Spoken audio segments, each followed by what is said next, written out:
pass from Havili was magic. The shift on for Crotty. Boom, far down you go, Quackett Smith. Me, oh my, I have enjoyed that. Yes, boy. Sit back, relax, put your belt on, enjoy the show. The main course. All right. So like I said, we're looking at the 5 New Zealand teams. We're looking at ins and outs for each side and especially focusing on the big ones. Then we're going to look at the best side that we think they can field and then give your stock market updates as well. All this information as well will be on blogs as well. So I've already released the Super Rugby Aotearoa preview blog. So make sure you get onto the draftrugby.com website for that one. And you can also see all this information on YouTube as well, including some of the names we'll skim over that aren't as well known. We picked up in the new Hot Shit podcast and YouTube video last week as well. So that's all out there. Do you want to start us off or do you want me to go? Look, I mean, you were so hell-bent on starting for the Blues. I was really enjoying them. Yeah, you were. I'll let you start here. Okay, thanks, mate. So new faces, the big ones here. So obviously Nepo Lalala is a massive in. He's a tight head prop coming across straight from the Chiefs. I think we all know that. But he's a straight swap with Sione Mafaleo, who was their reserve prop last year. Big competition between him and Ofatu Ungofasi. I personally think that they'll just switch 50 minutes here, 30 minutes there. But he's a massive in and gives a lot of depth to their front row. Then you've got Dylan Hunt coming across from the Highlanders. He's an awesome number 7, going to be add a lot of depth to their loose forwards where they've already got so much as well, but probably the one position that they weren't quite as stacked. You got a couple of young guys in Jacob Ratamatavuki Neepkins and Zahn Sullivan, both of who we mentioned in the new Hot Shit podcast. And Kagi's so excited by Zahn Sullivan. He's got him as his 3rd pick as the overall. Wild. Absolutely wild. Maybe a little bit of a hyperbole, but either way, very, very good. You got a couple of other young guys, a couple of other good guys coming across. Joan Makalai-Tori, who's obviously played for the Crusaders. AJ Lamb, the Auckland winger. You got Soani Vikena, the 19-year-old hooker who's come in as James Parsons, now retired only maybe a week ago or so. James Lay, Sam Darry, and Tane Plumtree as well. So a few guys in there who are going to be probably in the wider squad. Yeah, in terms of the losses, there's a very late loss with James Parsons. I think it was the retirement from his head injuries. Yeah. And he just couldn't get back into a playing shape, which is something you've got to be very diligent with these days. They've also got some other big losses. Sione Mafaleo, Sam Caird, who's gone across to the Waratahs, James Tucker, who's gone across to the Brumbies. So Australia now going for the Kiwi locks. Good to see.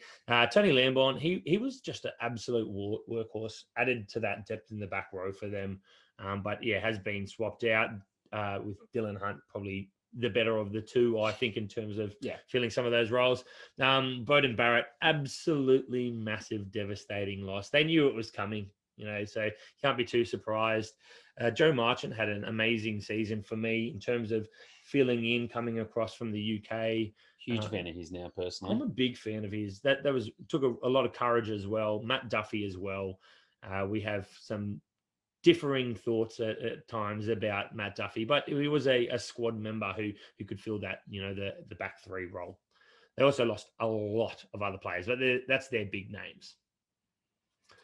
The best 15? Yeah, we're going to the best 15. So for us, the starters are Carl Tuanokuafi, Kurt Eklund and Ofatuanga Fasi as the front 3, Patrick Tuapolotu and Josh Goodhue in the locks, Akira Ioane at 6, Doughton Papali'i and Hoskins Satutu. Yeah, weapons. Amazing back row. In the back line, you got Finlay Christie, who I think established himself as a starting 9 at the back end of last year. A Tara Black, who should have first choice at the 10 jersey. I think that's pretty well established. A centre combination of TJ Faiani and Rico Ioane, who again I think is pretty settled. Caleb Clark, obvious with his breakout season in the number 11 jersey. And then Mark Talea and Stephen Perifetta we've gone for at 14 and 15. And boy, they have some other depth there, in the outside backs. Talia returning as well from his injury. So there is a bit of competition in some of those positions. Yeah, Talia actually is playing a lot of centre all the way through Mitre 10 Cup as well. Yep. So I actually think he'll be probably the third choice centre for them, and maybe a really good option on the bench because he can cover basically the entire back line from 12 out, or 11 out. But we do have a couple of other big questions. So first one for me was the playmaker access of Aotearoa Black and Stephen Pera franchise. So this is obviously what they went for before Bowden Barrett came in last year, and they were really successful. I think they won 4 out of 5 games, something like that, all by one game. But they also have Harry Plummer, who I thought had a really good season as well, and Zahn Sullivan, who we've mentioned a couple of times on this podcast already now. Thanks to Craig. What do you think, Nels? Do you think that Stephen Pera franchise is going to get the 15 jersey? There is a lot of competition out there as well, or how do you see it playing out? For me, I think Perifet is the starting 15. The combination with him and Aotearoa Black early on was just too solid to pass up at this point. I think he's quite an experienced player now for them, so I think he's got that starting jersey, and it's his jersey to lose. Yeah, fair play. I do agree, and I love watching him play. And as a fantasy player bias, please pick him.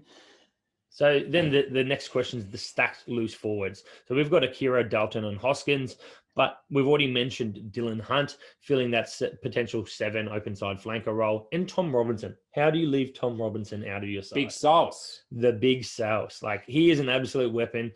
All Blacks player. They've also got the former captain Blake Gibson. So that is a stacked back row. An injury or two here or there, and they can actually cover it, which is pretty good depth. Yeah, basically without losing anything, which is ridiculous. Absolutely amazing. I agree with you. I think Akira 6, Dalton at 7, and Hoskins at 8. Tom Robinson might get a little bit of game time at 6 and at lock as well. He's just got the ability to cover lock and back row, which is an awesome thing to have on the bench as well. And look, I think Blake Gibson, we have always underrated him compared to the New Zealand coaches, but I think the big thing is he was captain for a reason. I know he's been stripped of that, so he's probably not in as high a regard as he used to be, but he's obviously in the frame there as well. Definitely.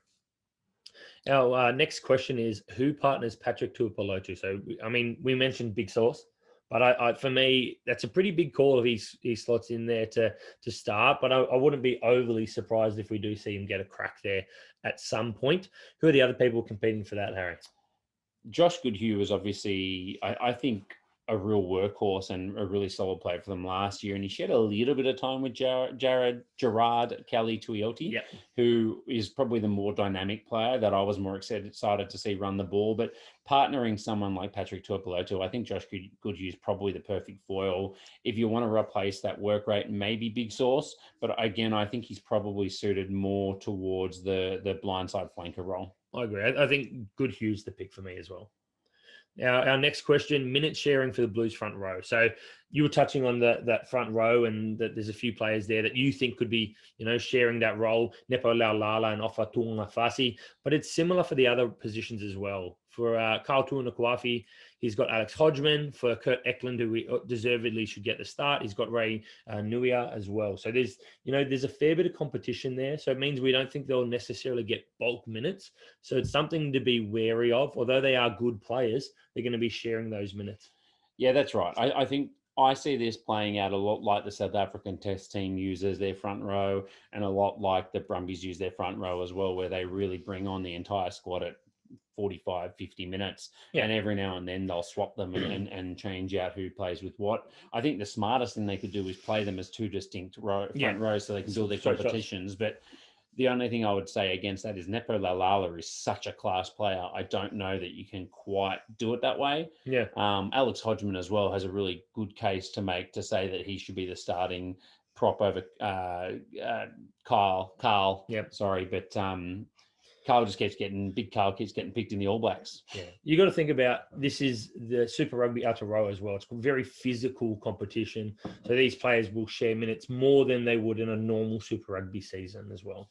Yeah, and that's right, and that's just important. Obviously, Offa is a huge fantasy player last year as well at prop, so I think personally that kind of wears down some of his shine as well as a fantasy prop. Yeah, a little bit of a question mark over sevens. Will the Olympics go ahead? But people there that could potentially be lost to Caleb Clark, Celesi Rayasi, Natini Nana Saturo, and Scott Gregory. But my thought right now is you're not going to lose them too much. Yeah, and this is obviously coming up around the role of Caleb Clark, right?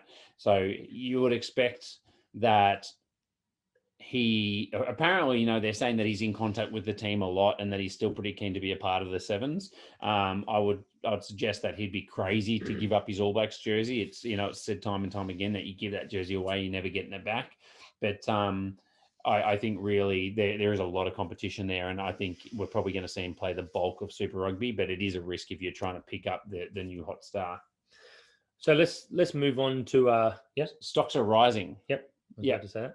So, I mean, I feel like we're biased here, but Stephen Perra franchise, we've already mentioned him. No Bowden Barrett means that he should really be the first choice for that 15 jersey.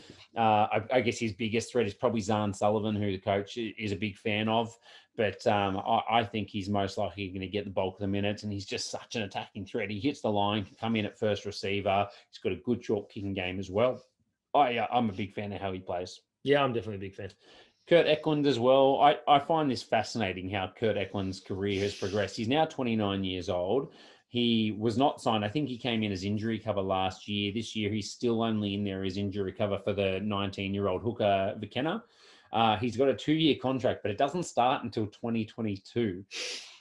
Then we also have, as we said, James Parsons retiring. So surely that means they can just upgrade his contract, but I haven't heard any confirmation around that. And then Ray Newey, who's the Samoan hooker, the reserve hooker from the 2019 World Cup, is in that squad, missed all of last year with injury as well, with a knee injury. So there's a lot of balls in the air around where they actually place him. But I just think he was outstanding last year, probably one of the breakout hookers in the competition between Australia and New Zealand. And I could see him holding down that hooker jersey for the next couple of years and being a point-scoring machine.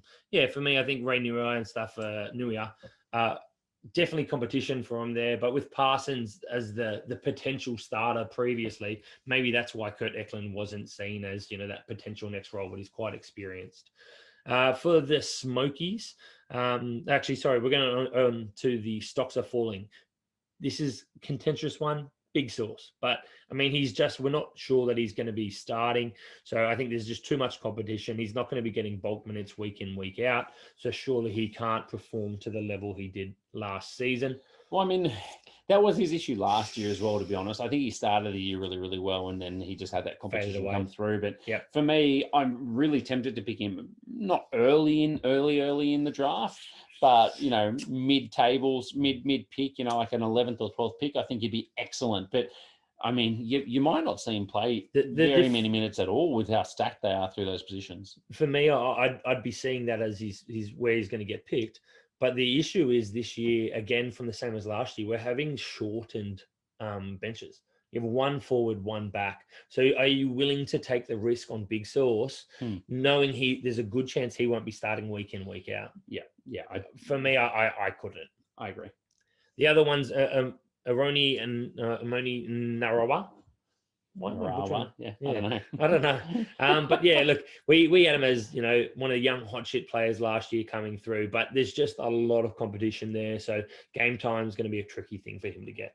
Yeah, he was the Mitre 10's top try scorer in 2019, which is why we expected him as a possible breakout player. But man, they've got so much talent out in the outside backs, and with two new young guys coming in that are also seen as the next big thing, it's just hard to see him getting consistent game time. But I would say that the coach has said that he is also pushing for the 15 jersey, so maybe that's a potential to prove us wrong if he can lock that down.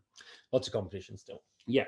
And the Smoky, I don't want to spend much time because we've said it a few times. Zahn Sullivan plays fullback, plays fly half, gigantic unit. I think he's similar size to Geordie Barrett. Yeah, he's a big boy. But the main thing here is Leon McDonald said he would sign him for 10 years. Yeah. So, I mean, he's got something going. He had a bit of a laugh after, but, I mean, he still means it. Yeah, I mean, you say that and have a chuckle, but you don't say that for a player that you don't think something about, like, something special. Yeah, he didn't say he'd sign us for 10 years here. They should. Yeah. Would be great squad members. That's right. All right, let's move on to the chefs. Okay, the Chiefs. The new players coming in, Sione Mafileo, who we've just touched on, leaving the Blues. Nathan Harris returning from his injury, and we think he'll start back in that hooker jersey. Caleb Boshier, we all love his brother Lachlan. Yep. He was also the captain, apparently, of the under-19 cricket team. Oh, Under-19 really? New Zealand cricket team. That's Yeah. wild. I was watching that New Zealand rugby versus cricket team game, and they mentioned it and said that one of the ex-players who was a professional cricket coach hit him for 5 sixes in a row, dot ball for the first one, then 5 more sixes. And he goes, yeah, I was a coach when he was the under-19 New Zealand captain, and I just couldn't actually let him have a laugh when he's actually quite a serious cricketer. And he's a 40-something-year-old cricketer just hammering for 6 after 6. So clearly he's lost a bit of his finer touch. But to me, it actually says that he's got excellent hand-eye coordination, and he's a smart player too. Yeah, he's got some talent coming through for sure. Too. Bryn Gatlin, he's come across to fight for that 10 jersey. I think he's probably could be a front runner for me. So he's going to be interesting to see how he goes coming across from the Highlanders. Jonah Lowe coming across from the Hurricanes. Chase Tia, who just couldn't nail down a starting spot, but when he had his chance for the Hurricanes, was a really dynamic player. And the coach of Bay of Plenty, Clayton McMillan, coming in. Yeah, really excited about him. We did talk about him in the New podcast, but looking to see what he can do. Yep. For losses, Nepo Laulala, again, we've mentioned him. Michael Allardyce, who I thought was really solid in the second row for the Chiefs over many years. So that's probably an underrated loss for them. Tyler Ardron as well. Lots of people kind of talk different messages about how they feel he played, but we thought he was an excellent loose forward that played a little bit of lock. Yep. Apparently his hands weren't quite good enough, but we really rated him, and he's a good fantasy player too. Aaron Cruden, obvious huge loss for them there. Tamua Manu, who was pushing for that outside centre role and had a couple of really good years. Solomon Alamalo, who is really someone that we should have mentioned as a potential top fantasy scorer for the he was up there for me. Entree. He was close. And Kini Naholo, who hasn't left apparently, but is injured for the entire season, so as good as gone. Yep. Anyone else out of there that points out to you? They've lost some other elder statesmen, Geldon Hughes, Ryan Coxon, some other guys there Adam as well. Thompson as well, just an experienced player. Tian Falcon, who we really wanted to see. Auburn Ledger, who kind of filled some holes in that back line. There's a lot of losses, but probably no more really, really big ones. Yeah, I agree with that. So best 15, their starting side. I'll take the forwards, and you can take the backs because you know more about them, right? Yeah, of course. Yeah. Okay. So front row, you got Played wing. Yeah, I haven't played forwards. Front row was Atu Moli, Nathan Harris, and Angus Ta'aval. So I think Atu Moli has had an injury interrupted few seasons, but he's a very, very good prop. Nathan Harris, same thing, coming back from injury. So those guys need to find their feet, but solid there. Natua Atukoi and Tupo Vaya in the locks. Obviously, Tupo Vaya came in as an injury replacement last year. Excellent lock from that made the All Blacks at the end of last year. Probably, in my eyes, a little bit early in his career, but should be very good for that run. And then you got the most stacked back row in the world. We've got Lachlan Boucher, Sam Cane, and Peter Gus Soakula because we are trying to be conservative, because I feel like every time we call for big change, it doesn't happen. But man, there's so many other options. And oh yeah, look, I am secretly suspecting Sam Cane even to potentially slot in the number 8 jersey, which we've seen him do before. Just opens up room to slide a couple other players in, doesn't it? I actually reckon Luke Jacobson will slot in at 8. He definitely could. Yeah. But this is one of our big questions. Yeah. So I think actually, you know what? Let's just do it now because we're halfway there. True. Fair. How do you manage the ridiculous depth that was forward? So you reckon Sam Cane to 8? I think that'd be crazy to do that, especially since Adi Zavia has basically converted himself to 8 for the All Blacks. And I don't think you move the New Zealand captain. Yeah, that's fair. I wasn't thinking of it that way. My first choice would be Lachlan Boucher at 7. Yep. Luke Jacobson at 6, and Peter Gus Soakula at 8. I don't mind it. No, look, where's Cargy to tell us that we're idiots? No, look, I mean, I'd be picking Sam Cane over Peter Gus, but I just can't leave the other two. 8, though. He's not an 8, but I mean, there's a lot of excitement in that back row. There's a lot of hard work. There's running ability. So for me, Peter Gus is the one that sits out. He is dynamic off the bench as an exciting player there. Yeah, I agree. I do agree. Yeah. Okay, back one. Okay, so we'll move on. Brad Weber for me to get the start over Triple T. Bryn Gatlin, he's going to slot in for me at this 10 jersey. It'll be interesting to see how he goes. Yeah. Look, he's a huge question for me because, as we know, it takes 2 to 3 seasons to start to really hit your straps at a new club. Depends how much influence Warren Gatland has. I feel like he'll be calling for him to be the starting 10. The issue is Caleb Trask. Does he have enough experience there to? Key question number 2: Bring Gatland or Caleb Trask? For the start of the year or the whole year or what? Start of the year. Look, for me, I think Bryn Gatland's going to have that jersey. My reasoning to it was that the Chiefs had an awful year last year. They need experienced players. Yeah. I don't think they can go with what didn't work for them last year. I think they'll be looking for answers, and Bryn Gatland could be that answer. Yeah, I agree. That's fair. Then we're moving on to a centre pairing. We love their centres, even players that aren't playing in that starting side. We've got Quinn Tapea and Anton Leonard-Brown as their centres. It really depends if they want Anton Leonard-Brown to play inside centre or outside centre, but Quinn Tapea seemed to be his centre pairing throughout last year. This is our third question as well, so we don't need to keep jumping ahead to all of them, but may as well while we're here. Alex Nankerville is another name. He didn't really shine in his couple chances last year for me, but in previous years, he has shown he's a very, very talented centre, and I just want to see more of him. Yeah, I remember looking at this a little earlier in the year when I was starting to get myself excited for these kind of podcasts, and I think Alex Nankerville maybe got a little bit more game time again at the back end of the season or something. No, from memory, I thought he got a lot more game time early on. I thought he did, and then Tapea came through. Alex Nankerville played their last game. Yeah, did you look at the bench? Yeah. Alex Nankerville played their second last game as well over Quinn Tapea. Okay. And Alex Nankerville played their third last game. So I'm not going to keep going, but he seems to have re-established himself at the back end of the season as their first choice. For me, he didn't have the same flair that we know of him in those last few games. So he didn't maybe stand out as much. No, I agree. I think he had a really disappointing Super Rugby season when he really had the chance to make himself a nailed-on starter and really push his case as an established Super Rugby player. But Quinn Tapea, obviously, just a little bit more hot and cold. And then you throw in an extra puzzle piece to this. Balin Sullivan coming across, the 22-year-old. He's another exciting player coming through. A pretty dynamic centre as well, centre/winger. Yeah, I mean, we were having massive conversations about how good he was last year and that he could be the big smoky. Yep. And the biggest thing in his way was that Quinn Tapea was another big smoky coming through that was had huge raps. So it's going to be really interesting to see how that plays out for sure. Yeah. Then we'll move on to the outside backs.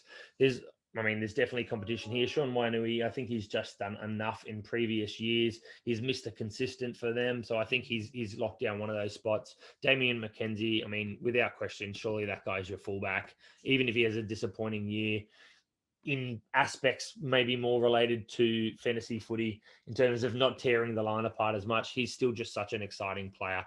And then on the other wing, this is where it's going to be difficult. Chase Tia, I think he adds a lot to the side, but they've also got Ateni Nanai-Saturo, Sean Stevenson, Jonah Lowe. They've got other names that could stick their hand up for it. I think we're both leaning towards Chase. Chase? Yeah. Do we want to see Chase? I do. I reckon he's awesome. I really want to see Chase Tia get a starting side. You don't want to see Nanai-Saturo? I kind of, you know what? I'd rather have both of them, to be honest. Sean Wainui is, like you said, Mr. Consistency, but Chase Tia is pretty much Mr. Consistency as well and plays that kind of 14-15 role. It's true. Look, for me, I don't see it happening, though. No. For me, I don't see Wainui as I suppose he could be a bench. He's not an exciting flair player to come off the bench, though. Yeah, and really, we keep saying Ateni Nanai-Saturo. Is he going to jump Sean Stevenson? Like, Shooter has been rated above him for a number of years. So I think our bias, I think our bias is just coming in here. But I think we should have Ateni Nanai-Saturo at 11, Chase Tia at 14. I'd love that. Yeah. That's it. That rounds out the side. Stocks are rising. So Nathan Harris, he missed all of last year with a rotator cuff repair in his shoulder. He should be the first choice hooker. Bradley Slater is kind of the new young gun that was pushing Takiaho for game time last year, and I think was really, really impressive. And if you haven't read yet, Takiaho gone for the entire season as well. So to me, if anything, that just means Nathan Harris should be up for a big year for his minutes as well. It's been something like 12 months. I think it was January that he did his shoulder. So he should be absolutely firing fit and a big fantasy hooker for this year. Yep. Bryn Gatland, we've talked about him enough. I think both you and I expect that he's probably the favourite over Caleb Trask. But I think, having said that, Trask was impressive last year as a rookie, so might not have it all his own way. And Ateni Nanai-Saturo, he's probably the favourite to have a breakout year out of all those outside backs if you're looking for one, but maybe he's more of a smoky than a Stocks Are Rising as well, having said that. That's probably I've also, and I'll just jump ahead because it's the same thing, I've got Chase Tiatia in my smokies, so I feel like those two are interchangeable. One of those guys I feel like is up for a big year. Yeah, in terms of stocks are falling, we've already touched on it. Lachlan Boshier. The reason, Almost captain, and I mean, I've got him in my top three. It's basically because of Luke Jacobson. Can you tell I wrote this and you got you no? Look, I I definitely think this is fair as the stocks are falling in the sense that he's not assured the game time that he has been. Last year with Jacobson injury, things along those lines. I still put him up there because for me, if someone misses out, it's Peter Gus-Suakola. Yeah. So I think you've got to have Boshier on. He's just been so good. He's been too good to leave out. But I absolutely love Luke Jacobson. So do I. He was the Lachlan Boshier of the year before before he got injured. Just absolutely ridiculous. So for me, I wanted to include one of them. I almost included both of them because one of them could be, right up the top there. Yeah, and let's not forget Boshier had a 55-point average. He was the top loose forward, and he was number 3 overall for the entire competition. So, I mean, it's hard to keep form like that when you've got the competition like he does. Yeah. And the final one we've already touched on as well, Sean Wainui, Mr. Consistent, but just not Mr. Electric in a back line. They've got just too much competition there for me. If he's going to start to fade out, these young guys are going to have to come through at some point and take his position. And we've been saying this for 3 years, so sure. I know. Third time lucky. If we keep saying it, eventually we could be correct, maybe. Yeah, that's right. Yeah. Smokies. Now, I think this is a really good one. All right. Lachlan McWannell. Yep. He's a young lock. I think we all expected him when we were doing our preview last year to have a huge 2020. Then he got ruled out of the whole year with injury. I think that he was probably favoured slightly over Natua Akoi, and Tupavaya obviously came in as an injury replacement. So he was a long way ahead of him in terms of where they thought he sat in his development as well. So I don't think Akoi's got it all his own way. Tupavaya is going to be hard to dislodge given he's now an All Black, but he could be in for a really big year if he has a good start to the season. Yep. I've got here Luke Jacobson as my second one, and I'll read you my notes. It says the man, the myth, the legend, which is fair. Yeah, I don't know. I don't know if you don't love Luke Jacobson like we do, maybe this doesn't make sense, but I just think he is freaking incredible. Like if he didn't get concussed and miss the World Cup, I think he would be the starting 7 for the All Blacks right now. He could be getting discussed as one of the best flankers in the world at the moment. Unbelievable. So I really hope he recaptures that form in Super Rugby Aotearoa and not in Super Rugby Trans-Tasman. Yeah, then fades out. Yeah, we don't want to get injured. No, just fades out. Yeah, on the rotation. Yeah, and I've mentioned Chase Tiatia as well. Yeah. So the next one is not going to be too difficult. We're going to go through the Crusaders. In terms of the new faces, they've got Josh Mackay, who almost had no signature this year after being dumped by the Highlanders, but he scooped in late for an injury cover. Who was he replacing? Or is it because of... they've got a couple injuries. It was because of Matteelli and George Bridge. We'll touch on a little bit more of that a little bit later on. But also, they've got Rennie Rager coming through. 34-year-old. Look, I don't know how much rugby he really has played in terms of his earlier days in the last couple of years. Last year was at Colorado. Previous year he was at the Sunwolves. Before that, he was at the Hino Red Dolphins. I thought he played Mitre 10 Cup, to be honest. He has been playing Mitre 10 Cup through it. But, I mean, it is a little bit of a different level to when you're talking Super Rugby, those sorts of things. Mind you, it's probably better than the Japanese comp. Well, he was in the Sunwolves last year.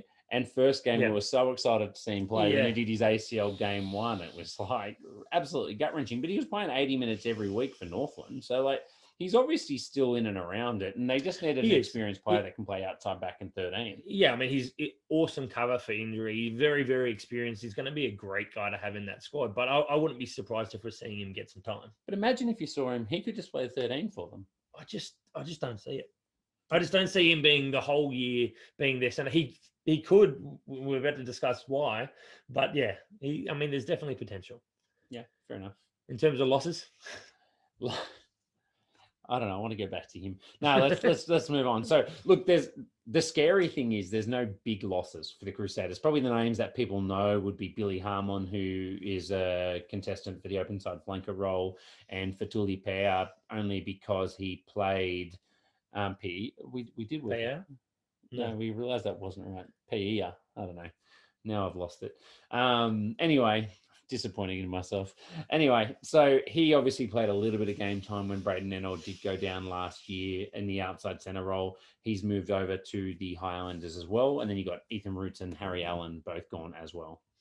The other guys, I mean, this is something we want to mention. They're not lost, but Makaleo has been ruled out for the season due to a neck injury. I think it must have been in the preseason training. And he did his ACL in the North versus South game for New Zealand. So he's going to be back after Super Rugby Aotearoa, which means, there could be some changes later on in the season. Bridge, he's had his pec injury repaired in October. So he's going to miss up until basically mid-April is the suspected return. So he's missing a good chunk of Super Rugby Aotearoa as well. And Mattielli, he did his pec and had it repaired a couple days after Bridge. So you expect him again mid-April. Couple of days, but later to get back. Yeah, a couple of days later. Exactly. Maybe the same week. Maybe the week after. We'll yet to see. So do you want to take us through, or do you want to do backs or forwards for the best 15? I'll go forwards. I'll go back. No, I'll go back. Okay. Sorry. Mixed up. We'll go Joe Moody, Cody Taylor, and Mikey Alalatoa for that front row. Mikey Alalatoa had it at that time in recent years for Samoa, and I think he's just been such a good player for him. For mine, he's just developed really well for them. They do have younger players coming through who might compete with him for a little bit of time. And how old is Joe Moody? I don't know, he's getting on. He's getting on. So maybe we do start to see him, lose a little bit of time. I think that is Jaeger, Ollie Jaeger. Yeah. His main competition. So maybe Ollie Jaeger's on the other side. He competes with Michael Alatoa. He does. Yeah, it's George Bauer who's on the other side. Yeah, true. Sorry, my mistake. But yeah, Joe Moody, 32. So he's definitely not past it. In terms of our locks, Sam Wylock, who obviously returned in Super Rugby Aotearoa last year, and Scotty Barrett. So just a brilliant second row pairing. Cullen Grace at that number 6 jersey. He had an amazing breakout year last year. Tom Christie, who I quite like as a workhorse 7, solid on the ball as well, rounds it out this back row really well. And Fetu Douglas in that number 8 role. For me, there's other players in and around it. There is competition we'll touch on in the back row in a little bit as well. Look, most of this is pretty self-explanatory. There's only one big talking point, really. But let's go. Bryn Hall, Richie Mo'unga at 9 and 10. I've got David Havili, obvious talking point there, and Jack Goodhue in the centres. And then I've got George Bridge or Lester Fangaranuku, depending on injury when he starts and who you want to talk mid-season compared to the start of season. Sever Reese on the other wing and Willie Jordan at fullback. The bench... I'll flick through Andrew Makaleo, George Bauer, Ollie Jaeger in the front row, Luke Romano, who is now 35 years old, but I just can't see him getting dropped out of that side of a Mitch Dunshea and Quinton Strange. I think he was actually at 32 or 33. He was the Mitre 10 Cup Player of the Year for the record. Did you know that? No. Like 3 years ago. Outrageous. Anyway, Ethan Blackadder, Mitch Drummond, Brett Cameron, and then name an outside back, Matt Daly, McKay, whatever. There's too many of them. Yep. Yeah, I agree. Our key questions here. The first one is the blindside flanker. Cullen Grace, absolute weapon throughout most of last year before having a thumb fracture and missing the back end of the year, versus Ethan Blackadder, who did he play a few games early, or did he miss the whole season? Nah, he did. I think he did his shoulder in the preseason, missed a bulk of time, and then did his knee and had his meniscal clean up in his knee, and took him forever to come back. Ethan Blackadder has been talked up for awfully long time and has had a pretty tough run of injuries and a few other things as well. Only at the age of 25, he's still got a lot of time left. For me, I think Cullen Grace is the proven man. So for me, I'll go with the proven class, and Ethan Blackadder can try to work his way back in. I do agree. Start of last year, I thought Blackadder was going to have a breakout year before he got injured. Cullen Grace, though, was just too good. Absolutely unbelievable form. Like, he could be arguably the top loose forward if he played like he did in some of that Super Rugby competition. Like, he was just scoring outrageously well. Yep. Absolute talent. Look, second question is one that Mitch Evans from Rugby Ruckus had a similar question. Rugby Ruckus? Rugby Ruckus? Rugby Fixation. Yeah. He's on all of them these days. He is on all of them. He says, what position do Havili and Will Jordan, get drafted at if they start at 12 and 15 respectively, or if they start at 15 and 14 respectively? So first of all, I think the big question that most people will have for us is, what position are we going to play them in our platform? We will play David Havili as an outside back no matter what, no matter where he starts to start the year, because he is an outside back. He said that his favourite position is outside back, and that's where he'll play this season. Yeah, we can't base things off our speculation that we think he's going to fill that, that centre role for part of the year. He's an outside back through and through. For us, that can cover other positions. So first of all, speaking about Havili, look, he had a 60.5 average from his first 4 games in that pre-kind of COVID timeframe. Then he had his abdominal surgery, and then he had another injury, I think, to his thumb after that as well, fractured thumb. He played 3 of those games at fullback and 1 at fly half. And then he also played a couple of games coming off the bench when he was still getting himself right, trying to put body weight on in Super Rugby Aotearoa before he had that thumb injury. So I haven't taken that into consideration, but his average would put him as the second highest scorer in the entire competition. Now, here's the big discussion for me. At centre, normally we draft 16 centres in an 8-man league. So the top scorer had a 47 average. The last scorer had a 19th average, a 16th scorer. Outside backs, you pick 24 because there's 3 in each team. Top scorer, 57 average, happens to be Will Jordan. Last outside backs picked was Sean Wainui at a 22 average. So either way, he's the number 1 picked centre and outside back. In value-based drafting, when he's playing centres, he would score way higher. But the question is then, clearly outside backs score a lot more points. If he plays in the centres, does it hurt his average? And then does that drop him? I think, like you said, he's probably in that first round pick if he's playing in the outside backs. If he's playing in centres, I think he's probably a round 2 or a round 3 pick. What do you think? Oh, look, for me, I'm picking him round 1. Yeah, I think he's gone in round 1. There is, when you look at value-based drafting, if he's an outside back, we're listing him as an outside back no matter what. If he's listed as a centre and playing centre, he'd still be going round 1. So, for me, what I'm seeing him as is an outside back, and I think he's an absolute weapon. He proved when he played in the 10 jersey last year that he still scored massively. So for me, there's a small chance he could be an early second round pick, but I don't think I could let him go unless I'm very early on and there's someone like Moonga available, or maybe Cody Taylor. There's a very slim chance, but I want the excitement of someone like Havili. I think he went 3rd round for us at the start of last year. Yep. And then I'm pretty sure I picked him at second draft pick in the second iteration of Draft Rugby last year as well. And how did that work out? Not that well. So maybe finals, man. I made finals. It's all good. How'd you get? Well, I didn't lose. Better than the year before. And Will Jordan, if he plays 14 or 15 to you, does it make a difference? We actually looked at this last year at his scoring average. I remember it making basically no difference whatsoever. Look, they're both absolute class in a back line of absolute class. So they will have opportunities at whatever position they are on the field. I think if either of them are free and I'm picking 8th, I'm picking them. Yeah, 100%. That's my thought. So they're first round picks. So that we might let them slide, 1, 2, maybe 3 picks, but maybe not 3, maybe 1 or 2. But if it's back end of that first round and we're there, we're picking them up. Yeah. So next question. Can Severis hold down his spot when Enor and Bridge return? Now, Enor for the record, won't return until Super Rugby, maybe Trans-Tasman. I think he might be a chance. Trans-Tasman, I think. Yeah. Yeah, but for the bulk of Aotearoa anyway, what do you think? Aotearoa, when Bridge comes back, can he hold his spot? And then Trans-Tasman with Enor, what do you think? The tricky thing is how he's going to fit in. I think he's probably going to come out firing. He's going to look. He might be absolutely dominant in terms of his points and how well he's played. Enor is someone they see as the future. I think around the club in that centres, I think he's a really, really quality player coming through. It's hard to know how they'll work him back in. He's not going to go straight back into the starting side.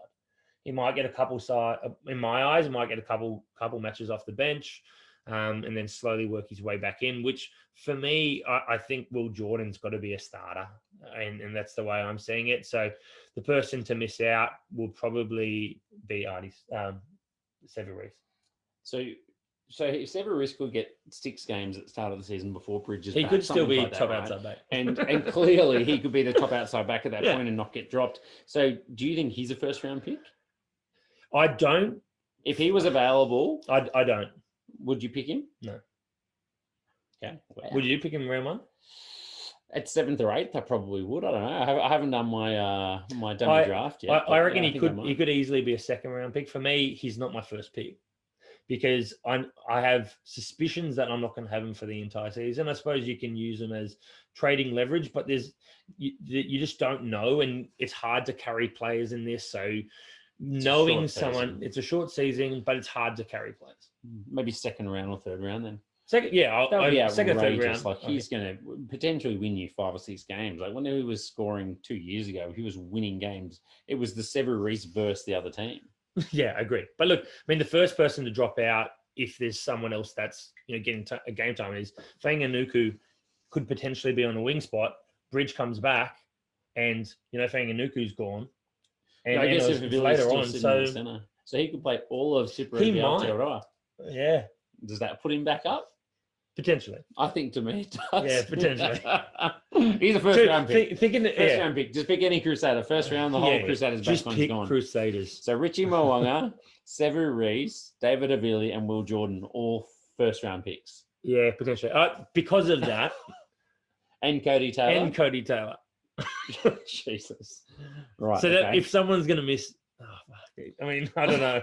Okay, let's move on. We are doing a draft podcast, not our a final Crusaders. podcast pre-season. We will break this down in a little bit more detail when we're not thinking on the fly after half a bottle of wine. Okay, stocks are rising. Oh, we have one more question. Sorry, question 4. Key question: how can they not win? I've got an answer. I do. They're on an away trip. They're in a bus. The bus falls off a cliff. I'm not wishing it upon them, but that is the only way. My first thought was if Richie Mo'unga gets injured, but if David Avili plays, they've got Avili. I think they still win. I think they still win, but it'd be close. And then you even have Fergus Burke, Brett Cameron, but they're not winning with those guys. Like that, no, I don't that is think a so. massive. Oh yeah, I don't think so. But Havili, I still think they win. So you have to have both of them. Two players taken out, 2 first round picks, and absolute weapons. I think Jack Goodhue's really key for them this year as well, given that they don't have Braden Enor, so they don't have the same depth at centre anymore. Yeah, that's fair. They do have young guys coming through. They've got Rennie Ranger maybe to fill that position as well. It's not the same. So I reckon 2 out of 3 injuries to those 3 players. Havili, Mo'unga, and doesn't matter in outside backs. Goodhue. They've got nothing. No, they've got enough. That's it. That's the only way they don't win. Yeah. All right. Or a bus. Stocks are rising. Now, they're already so high, as we've just said. It's hard to see who can rise. For me, I've got Tom Christie. I was super, super excited by him last year. I thought he was exceptional. He just has such a massive work rate. To me, he's like the Michael Hooper of New Zealand rugby. And Michael Hooper, for many, many years, was a top 5 flanker. So, he's not a round 1 pick, but I think that he could be up around that mark where he just makes 15 to 20 tackles a game, even more for him, and makes a fair few runs on top of that as well. So I'm excited to see what he can do in attack on top of his work rate and defense. I like how you took the one guy that was said to clear. Stocks are rising. The other guy, Do we throw Severeese in there? No. Because there was too much question about him Yeah. for a good chunk of last season. Well, he still got picked ultra high. He So. did still get picked ultra high. So that's probably it. What about their reserve centre? That's who I've got. Chafanaki. No, a winger. Oh, is that put it No, right? Dallas McLeod. That's McLeod. Oh, yeah. Dallas McLeod. If yeah, David, true. if David Havili, he's a bit of a smoky, to be honest. He's but a if- smoky. If David Havili isn't playing in centres, I feel like Dallas McLeod could play 12 with Jack Goodhue at 13, and then you're in the Crusaders back line. Once you're in the Crusaders back line, you're scoring shitloads of points. That's fair. In terms of stocks are falling, this is why it's tricky. You're saying Severeese. You were saying Severeese. I don't know. I've You've convinced written them myself down. against it. No, Yeah, I've I've convinced convinced- myself against it. A clear, easy one's Braden Ennor because he's missing Super Rugby Aotearoa. That's just absolutely massive. So, I mean, you can't score points when you're not playing. So, Yeah, we've really given a lot of insight so far, haven't we? huge. And then we've got Mitch Dunshea and Quinton Strange. We had very high hopes for both of them last year. Whitelock returned in Super Rugby Aotearoa, plus dog roll. You know, how do they break themselves into that side? I don't think they can. I think How much? Yeah, Mitch Dunshea did end up getting a lot more time over Quinton Strange as well for whatever reason last year. So I think he's someone that will actually fall a long way. Like you said, Scotty Barrett and Sam Whitelock will start. Like, I mean, absolutely no doubt. Unless they need to Scott be Barrett rested, will be they're starting. captain. Unless they're starting, they're going to be. Unless they're getting rested, they're going to be starting. So, I mean, you don't want any other lock. Buyer beware on those stats when you look at averages. Don't take those guys as high value, basically. Yeah. Smokey. Why I went with the guy that was meant to be the Smokey last year, Ethan Blackadder. You know, we already said he missed the whole year because of injury, but let's say they still rate him as highly as they did, then Cullen Grace and he should be fighting out for a jersey, that number 6 jersey maybe. So, I mean, stranger things have happened. Cullen Grace is coming off an injury-riddled end of the season, which always makes him more prone to injury as well. So, Ethan Blackadder could be up for a big year. It's a smoky pick. But It's a smoky. Out of every team, they're the most established, you know. So It makes it Smokies are tricky. the longest shot, but Dallas McLeod would be the other one. Ethan Blackadder as well. Yep. Yeah, that's fair. Let's kick on. 2 to go. Highlanders now. Let's go to the Highlanders. So, new faces for these ones. We got some heat. Yeah. First of all, Tony Brown, new head coach. He was the assistant last year, still working with the Japanese side as well. He's now been promoted over Aaron Major, who's been let go, which, to be honest, I was pretty disappointed to see. But, I mean, how much hype is there about Tony Brown as a head coach anyway, especially as someone to unlock an attacking team and when they're playing under the roof where the most fantasy points are scored as well. It's, you know, if you're looking for a fantasy player to break into the top 10, Highlanders players are probably where it's at. There's So, a couple of specific ones. without further ado, Kazuki Himeno, there was some doubt whether he was actually going to even get to New Zealand, but it sounds like now it's actually on track. So that's brilliant.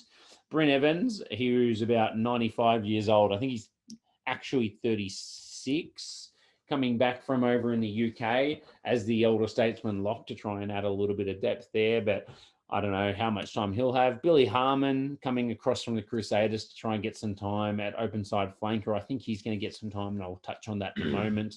Liam Squire, huge to see him come back. I don't think he's going to be 100% to start the season, but once he gets going in the first few rounds, I think we might see him just take that 6 jersey from Shannon Frizzell and not look back. Fatuli Paya. I think that's right. Got it. Finally. Thank God it came back to me. Yeah. Fatuli Paya had a pretty decent season for the Crusaders, so maybe he could come in to push into this side. For me, he's a player that played in the Crusaders backline. Yeah, makes him You huge. take him out of the Crusaders backline. Yeah, it's fair. Yeah, I'm with you. I know what you're saying. Solomon Alamalo, huge in. Absolutely huge in. They needed some depth in the outside backs, and Weapon. man, he is depth. Yeah.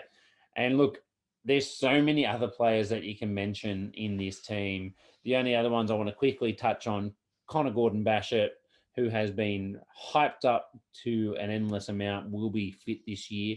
Nehe Milner-Skudder, hopefully we can see the Skudder step back. And Freedom Vahakolo, who has come in as a short-term contract with Sam Gilbert, missing with his ACL injury as well. He's a big unit and scored a lot of tries in the minor 10. So he probably is a long shot to get game time, but a big guy and a hot prospect too. In terms of losses, I think they don't necessarily have humongous standouts, but these are players that worked hard for them and, did get regular game time. Rob Thompson, he'd been there for a long time, an important player. His centre partner as well, Tay Walden, both of them heading, 12, 13 for the last number of years. And that's going to be a very hard thing to change. They do have people that can fill those roles, people that have been in and out, plus people that have been playing in other positions, which we'll touch on. But look, I mean, that's absolutely massive to lose your 12, 13 for the last few years. Absolutely massive.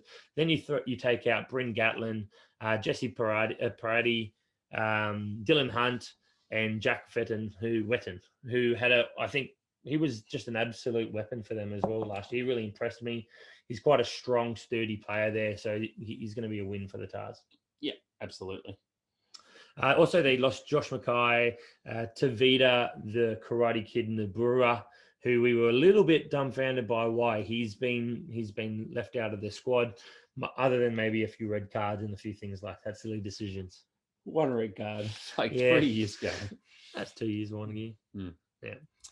There's a few injuries in this one as they kind of enter the season. So I mentioned Sam Gilbert with his ACL gone until April. Don't see him pushing for time anyway. Perry Parkinson has an ankle injury, so he won't be back to start the season either. I think they're saying due back in April for him as well, and he was obviously a starting point at lock.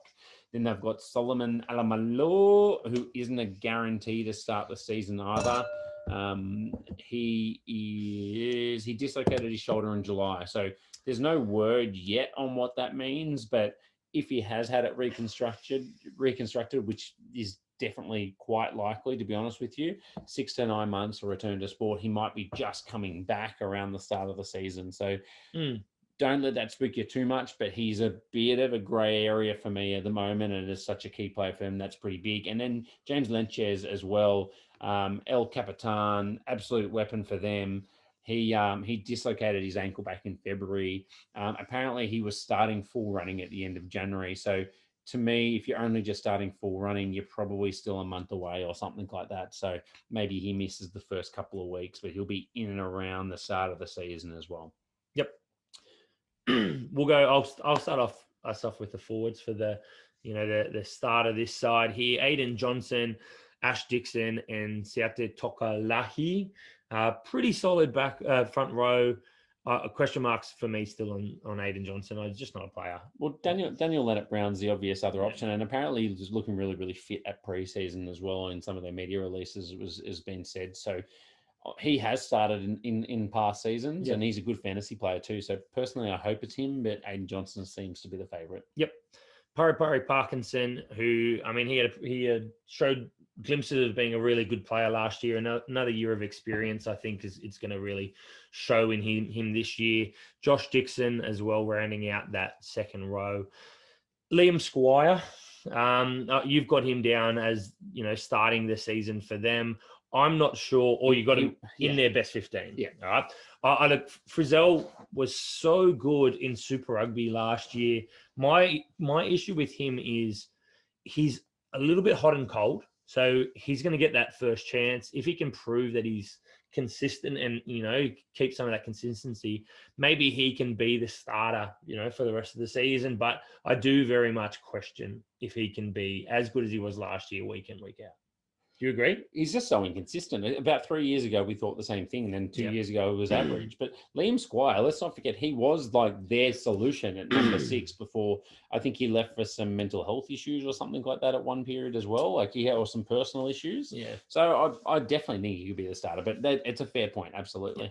And then we've got Lenchez as the starting 7, but obviously discussing, not sure if he's going to be in and around that starting side for the first couple of weeks. That might give Billy Harmon a chance to see if he can nail down that jersey or see if he can, get some good game time there at the very least. And Kazuki Himeno, again, we're a little bit of a question mark on whether he's going to be, there ready to go. It sounds like he is there in training. No, he's not there yet. He literally just played in one of the Japanese top league games, but he was originally in doubt to get back for the start of the season. Now they say he will be there for the start of the season, but that means he's entering the team without much training. And let's be honest, Marina Makiele-Tu'u was outstanding last year. I can't see him being dropped from the side. Yeah, Makiele-Tu'u for me, I absolutely love him. Should have been in the All Black squad. He definitely should have been in the All Black squad. So he should be there starting 8. But I mean, Himeno is world class. And in the last World Cup, I think he proved it. So he might make his way into that side. And if that happens, I mean, you could see Makiele-Tu'u playing 6, or you could see Himeno playing 6. You know, like I don't really know. We've got so many people listed there. I actually reckon Himeno might end up playing a bit of time in locks as well. Yeah. I don't know. They haven't got quite the depth there, especially with Parry missing the start of the season. The one person that's a definite and should be a definite, at least for the whole season, should be Makiele-Tu'u. You'd think so, but who knows? Yeah. In the back line, we have Aaron Smith, Josh Ioane. I don't think Aaron Smith is going to get questioned. Josh Ioane, Mitch Hunt. Yeah, exactly.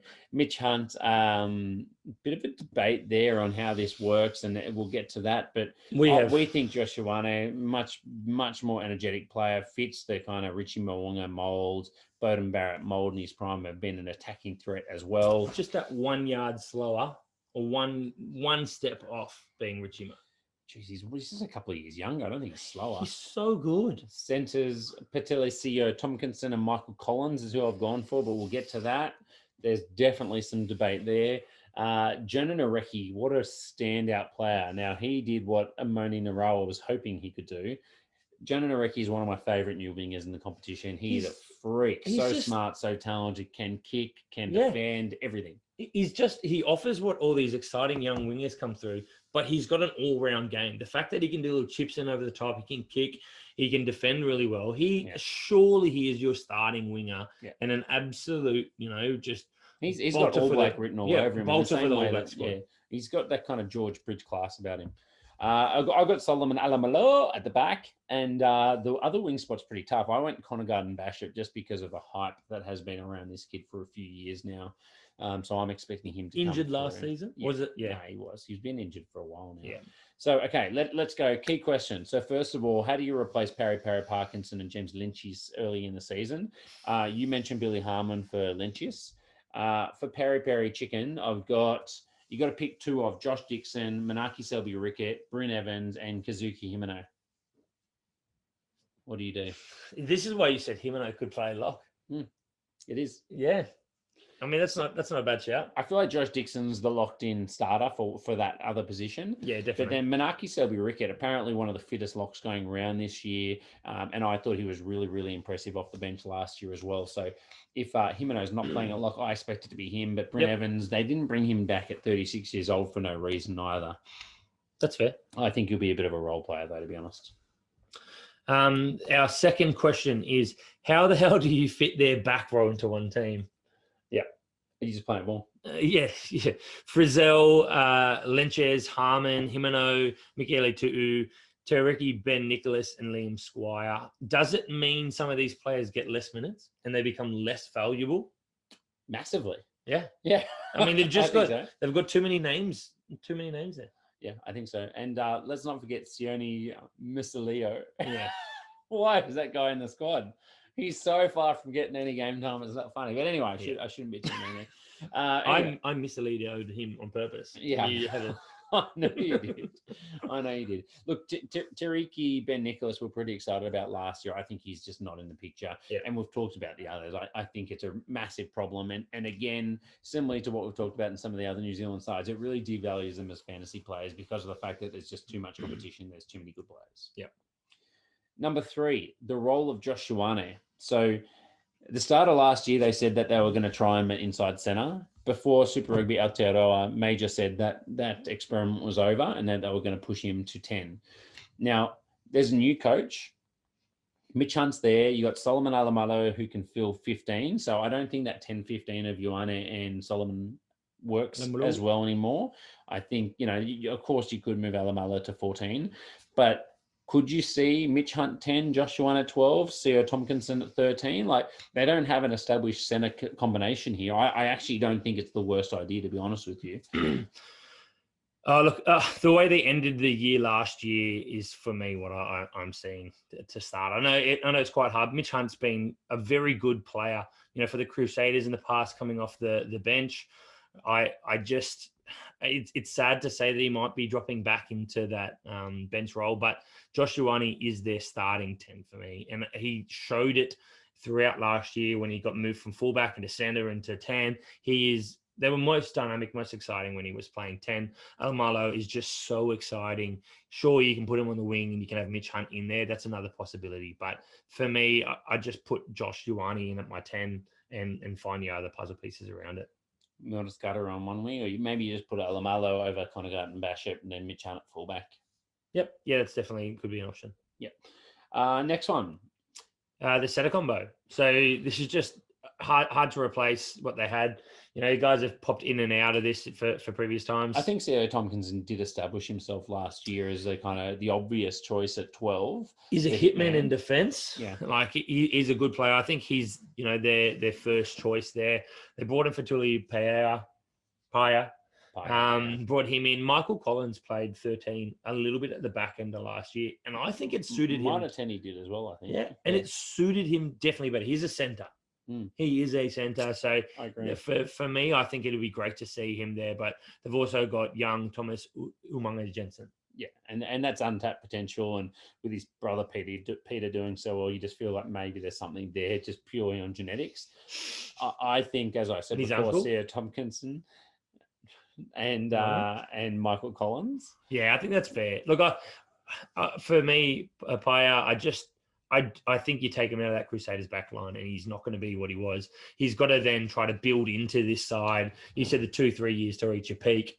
Your peak is whenever you're in that Crusaders back line. So it's going to take him a long time to get back to that peak. Fair enough, yeah. We'll go straight into the stocks are rising. Billy Harmon, we touched on why. So he's going to get, an early chance to see if he can, nail down that starting spot for the open side flanker. Also, Solomon Alamalo, you've said his name 4 or 5 times. I just wanted to say his name really, but he's going to be wing or fullback. He is just such an exciting player and he's going to be starting for them, regardless of which position he's playing.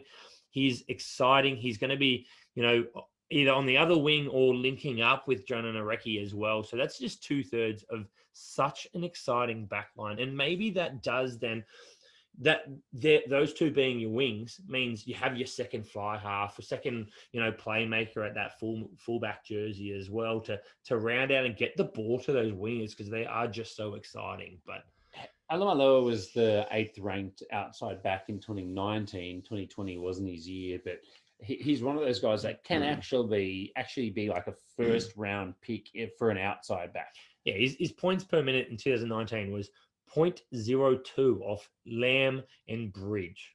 So put that in perspective, above Geordie Barrett one off Geordie Barrett, I think.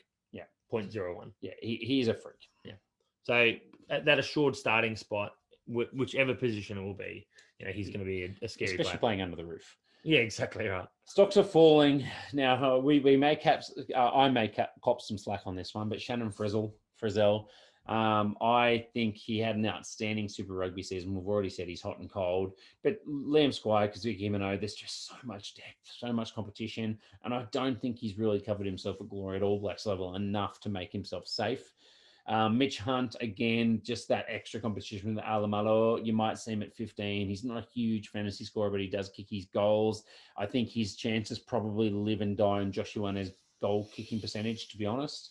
And Vilimane Koroi, he was a man that came from New Zealand Sevens last year when everything shut down, and we were really excited to see what he could do. I don't think he played that well, to be honest, but he's actually already been selected back in the New Zealand Sevens squad. So he's the one player in Super Rugby Aotearoa in the squads that has actually gone already. And there's the others, obviously, that we mentioned that may or may not go, but he's gone, so don't pick him up. Yep. And hence they've got other positions there at fullback, other potential. Yeah. What are we on to next? We've got our Smokies. Freedom Vahakolo. Look, he is a Smoky, but he had 7 tries and was voted the New Zealand RPA Mitre 10 Cup. Is it New Zealand RPA? The Mitre 10 Young Player of the Year by his peers. He is an exciting player coming through. We've got Manaki Selby Rickett as well, who we got to see a little bit of last year. He's got a huge engine, apparently been showing it in the preseason. He's a real chance, I think, to get some good minutes and be a solid second rower. High work rate and runs too. Yeah, loves ball in hand. And our final one, we've already touched on him, Kazuki Himano. He is a world-class number 8. It just depends where he fits into this side. He can cover anything in that back row and potential. Is he definitely going to be listed as a back row on our platform? Yeah. Damn. Yeah, he's got to be. Just the very slim chance that he could play lock. I don't think so enough. Yeah, that's fair. Yeah. The Hurricanes. I'm just going to quickly, while you look at Hurricanes, I'm just going to see where we had him. The start of last year. All right. So new faces for the Hurricanes. Don't know. Didn't get picked early last year. Yeah, okay. Julian Savia coming in from Toulon. You might have heard of him before. Julian Savia. The bus? Yeah. So he's going to be big coming back in. Exciting to see how he goes this season. And Simon Hickey coming in as a fly half cover. Sevilla listed an outside back for a centre. He's an outside back? He's been playing centre. I know, but he's an outside back. Yes. I think we've got to debate this. I feel like he's an outside back, but that will definitely be one we chat about. He's definitely more likely to have a wing spot in this team. Mind you, maybe they're trying to shift him into centres because he's slowed up. Yeah, that's what I mean. He's old. He's like 29. Yeah, but I don't know. I think he's going to be. If we get a good sniff that he could be playing centres, actually playing centres. I think the trials will make that, but we obviously need to do it before draft night as well. Yeah, for sure. For everybody. Yep. Not just us. Simon Hickey as well. You mentioned him coming back across from Edinburgh as the man to try and push for that starting 10 jersey. He doesn't have a lot of competition. He's got Jackson Garden. Bashop. Don't say anything else. Jackson Garden Bashop, who has been good at Mitre 10. For me, hasn't done much at Super Rugby. Yeah. Losses for them. Ben May has just been released. I think get a bit old now. TJ Perinara going over to the Red Hurricanes in Japan. Fletcher Smith, one of the obvious fly half. Do you just breeze over TJ Perinara? I'll come back to him going over to the Shining Arcs. Blam! Going to Bordeaux. Cobus Van Wyk came for a season going to Leicester Tigers, and Chase Tiatia, we mentioned, going to the Chiefs. TJ, like you said, TJ Perinara, Ben Lamb are the huge losses. So Ben Lamb in an attacking threat. I know that we mentioned Salisi Rayasi already once in this podcast. I'm sure we're about to again. That he is a weapon, and a couple of years ago, we really thought he should have been the starting winger for the All Blacks in the Caleb Clark mold of having a breakout season, and maybe he wouldn't be going overseas. And TJ Perinara has marshaled this team for so long, and they lost Bowden Barrett 12 months earlier. Now they've lost the rest of their playmaking duo. It's going to be a huge hole to fill. Yeah, look, for me, I just think it's too much. You take those two players out. Yes, it's over a couple of years. You have a couple other experienced campaigners there, but getting on in the likes of Dane Coles, in my eyes at least, not everyone agrees. It's going to be a big year for someone like Geordie Barrett, has to step up, but I think the experience of losing TJ Perinara is going to be massive. He's their communicator with the ref. He changes refs' decisions. Who does that?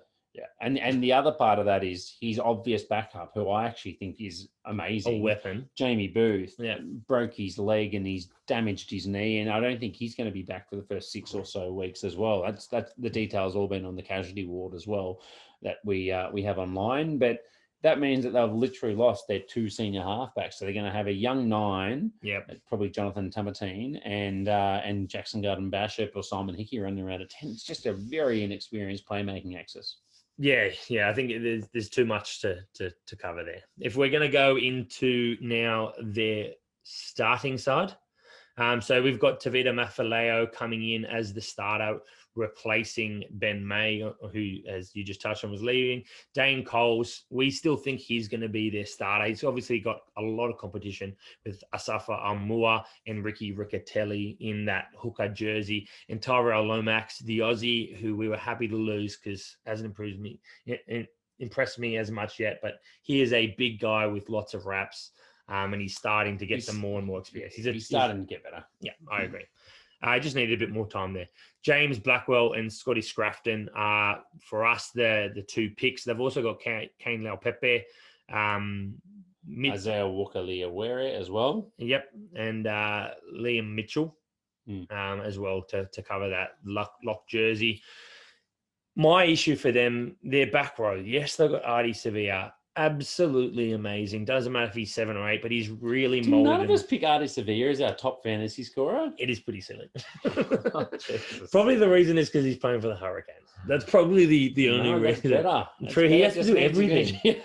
True. I can't believe we didn't pick him. Yeah, that's a shocker. I don't know. Where was he last year? Put him in as my 4th pick. Well, he wasn't there because he didn't play most of it. Yeah, but we were going for average points. He came back from his knee injury or whatever it was, and he was undercooked. Oh, yeah, he was very undercooked. Very undercooked early. But he was definitely at full steam ahead. Yeah, so, I mean, he will do everything for this forward pack. They've also got Duplessis Karifi as their first choice 7, with Sevilla now out and out 8 in our eyes in terms of for that squad at least. Loves a penalty, and we touched on last week that penalties are now going to be -3 points. -4 rather than -5. So that's a slight benefit. That's probably another 10 points that you can get every week because -1 point less for the penalties. But look, he's definitely a workhorse for them as well. But Reed Princep is just not going to set the world alight for me. I'm not a huge fan of him. They've got Vea Fafita, Devon Flanders, Gareth Evans, and they've brought in young Braden Iosi as well. Yeah, who's a severe mold player, but obviously probably a bit early for him. Too young. All right, so I've got Jonathan Tamatine for the bulk of the season at 9 for the reasons I mentioned before. Jamie Booth, I think, will slot back in as soon as he's healthy and will be an awesome late draft. Yeah, you want him in your team. Freak. Scores very well. Jackson Garden Bishop at 10. I don't see Simon Hickey coming back at this stage of his career, especially with him being never that well established in Super Rugby in 2014-15. I think it was when he was back at the Blues. Then you've got Nani Lamape, Peter Umunga Jensen. I think they picked themselves now. Do they? You said Sevilla maybe as a centre. Yeah, not as the starting centre. Yeah. I actually don't think he'll make the squad, mate. Yeah, definitely not. And then I've got Salisi Rayasi at 11. I've got Wes Huyson at 14 and Geordie Barrett at 15. And I mean, the only one there that is left out is Vince Asso, who I've been a huge fan of forever personally. And I've definitely got way less supporters now after how good Peter Umunga Jensen was last year. I'd have Vince Asso at 13. I think I would. You've got Peter Umunga Jensen or Salisi Rayasi, both to be able to, hold down that jersey over Vince Asso, who I think's been amazing. One of the negative things for Vince Asso is he can cover centre and wing. So he's great off the bench. Yeah. And he's just such a dynamic finisher to the team. So just give him 80 minutes, mate. Start him at outside and shift him to the wing in the end. I'm okay with it. Let them both play little bits of games around him. That's fine. But yeah, What year was it when him and Lamape were the first and second top try scorers in the competition? It was like 2016 or 2017. I think. Yeah. Ridiculous. Yes, anyway, scary. Key questions. How the hell do you play with no Bowden and no TJ Nelson? Answer the question for them. I'll give you one word. Poorly. you play poorly without them. Look, they've got some talented young players here. Really, someone's going to have to step up and lead the team. You've got people like Laumapi as, elder statesman now for the team, but I don't see him as a team leader. It's going to be a lot of pressure resting on Geordie Barrett's shoulders. I think he's got enough there resting on him, probably taking over kicking, especially at least the long distance stuff, and slotting in as a little bit of a first receiver as well. If he can really, step up as a leader. He's too far away from the action. He's playing as 10-12, then I would, he's just too far away. I don't see it. I think they're going to struggle. Yeah, so do I. Can Simon Hickey wrestle the number 10 jersey of Jackson Garden Bishop? I've had my say. What do you think? I believe he can. I believe he can get some starts. I don't necessarily believe he'll be, week in, week out starter, earning that jersey and locking it down. I think he'll get some chances to start, maybe after having some okay showings off the bench. But, I'm not too excited about either of them. So I'll be honest. They had this battle with him and Fletcher Smith last year. If they don't just back Jackson Garden Bishop as their first choice now, it shows they have no faith in him whatsoever. That's fair. So Especially with if he doesn't nail it down to start all year this year, I think he's gone. And they had James Marshall as cover for him as well. Yeah. So it depends what sent Fletcher Smith away. Did Fletcher Smith get upset with what was going on? I think he decide got to released. leave? No, I think he got released. Yeah. He hasn't got another club to go to. He's released. No, he's gone over to the NTT Sorry. Shining Arc. So he has gone over to Japan. But yeah, look, that's a fair point. The Hurricanes really need to back Jackson Garden-Bachop. He is a talented player. He hasn't showed it as much at Super Rugby level, but they should be backing him. But look, as I said, I wouldn't be overly surprised if Simon Hickey gets a few matches at starting. At least he's only 27. Yeah. Now, does Jordan Zavia still have some game-breaking form left in him? Moments, but he's a bit slow. I don't know if he does. I think he'll bump some blokes, but I just don't. He's not a guy I'm going to be picking up unless I think I'm desperate. I would love someone that watched all of him through Mitre 10 Cup to let us know just how good you think he could be for the Hurricanes. I think he's probably... It's brutal considering what an amazing player he was, but I think he's probably a little bit too far past it now at his age, even though he's not that old. What is he, 29, 30? He's 30. Wasn't there talks of him being not too good when he was over in France? I think it was at Toulon, though, mate. Everyone's a bit questionable there. Yeah. Finally, will we ever see Asafa Amua get consistent starts, or will Dane Cole play until he's 40 years old? Mate, this is the year Safa Mua has the starting jersey out and out by the end of the year. Completely disagree. Dane Cole's had a second coming and was the first choice pick for the All Blacks last year. I think it's happening. It's gonna happen at some point. Dane Coles is a brilliant player. He's 34. He's not going to keep on playing year in year out. I think he's going for the World Cup, mate. I just don't think he is. Mate, he's 34. This is the year. I think by the end of the year, Dane Coles might be starting unless they decide they want Amua throughout the rest of the year. But I think Dane Coles is getting less and less minutes throughout this year as the year goes on. Stocks are rising. Now, my pick for the potential top scorer in the entire competition, Salisi Rayasi, has to be up there, right? No Blam, no Benny Lamb, means they need a left winger. His competition is no one other than Sevilla. So, I mean, huge name, but you get put out to pasture as a winger in New Zealand if you're 27. So, I think it's past him. So, I think it's Rayasi's year. He's fast. He's big. He's Caleb Clark 2021. Caleb Clark. You think he's going to get to that height this year? Yeah. He's definitely taller, so he might get to that height. But look, I think in terms of stocks are falling, we've already discussed them both. We won't go into, well, there's only one really, I think. Vince Arso, just that competition with Peter Umaga Jensen, getting that All Blacks call up. I really want us to be wrong, but I think there's too much competition. So Vince Arso's on the stocks are falling. And the other thing is Billy Proctor seemed to be being picked above him as well. I don't get it, but he was. Yeah, I don't know. Smokies, we've got... I'm going to say this one because you shuffled him away like he was nothing when we were talking about options for taking over Reed Princep. Devon Flanders. Yeah. He is a weapon, mate. He was so good in Super Rugby last year when he came on at 6. He scored well in fantasy footy as well, but he was just a very, very good player. I hope if there's one young gun to come through in this Hurricanes team, I hope it's him. He was very good when he had his chances last year, for sure. He's got Gareth Evans, I should say, floating around as well, who we can't discard. But obviously he's a little bit older and already starting to fall out of favour with Reed Princep overtaking him as well. Yep. The next one's Kane Leopepe.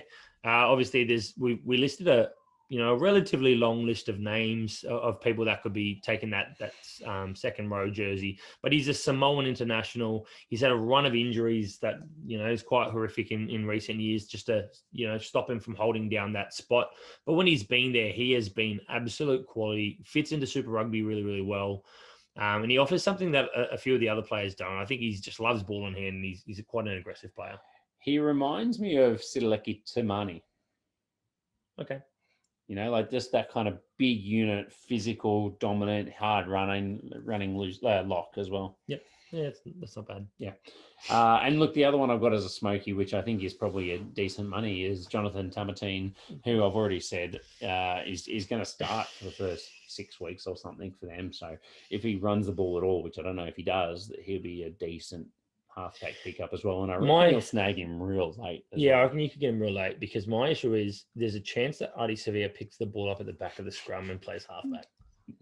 So The old dummy and go every single time. yeah, potentially, occasionally pass it. All right, look, this podcast is getting to the lengthier end of things, so let's finish up